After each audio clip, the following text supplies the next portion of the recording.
The good news is the woman from Brooklyn you're about to meet is alive. The bad news, she's locked in a year-long battle to prove she's not dead. Now, we first met her earlier this year after the government declared her dead. Now we learn she is still trapped in this knucklehead of a bureaucracy, and she's having trouble getting them to acknowledge she's still alive. Eyewitness News reporter Josh Einiger with an Eyewitness News exclusive. I have the letters from Social Security. Over the weekend, Marzena Pogorzelska celebrated a most unusual anniversary. 1 year since the day she died. And after a whole entire year, they cannot still put me back to life. It was hard enough to believe when we first met Marzena earlier this year. She'd been cut off from health insurance, her credit frozen, all because of an error at the Social Security Administration, linking her Social Security number to someone who actually had died.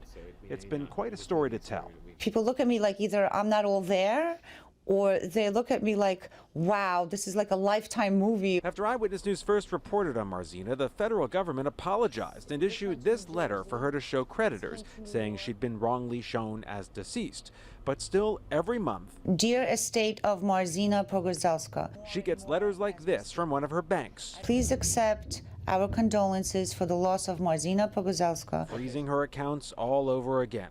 Her name evidently made it onto a national registry of dead people, meant to prevent identity theft by locking their Social Security numbers. And it works. It's crazy. Sometimes I just wake up in the morning and I just say, oh God, here's another day. Marzena says the stress of it all almost killed her for real when she suffered a heart attack over the summer.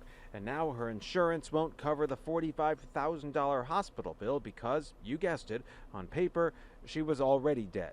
And now at the close of another year, it's almost time for this small business owner to file her tax return, which of course poses more questions. Even my accountant does not know what the IRS will ask for in this situation, because last year we filed for 217, so I was only dead for 2 months. Now I'm dead for the whole year, so we don't know. Death and taxes, about the only constants in her very real life. In the Greenpoint section of Brooklyn, Josh Einiger, Channel 7, Eyewitness News. Can you imagine? By the way, we reached out to the agency that keeps track of the registry of people who died, but we didn't get a response because today, of course, is the holiday of Veterans Day.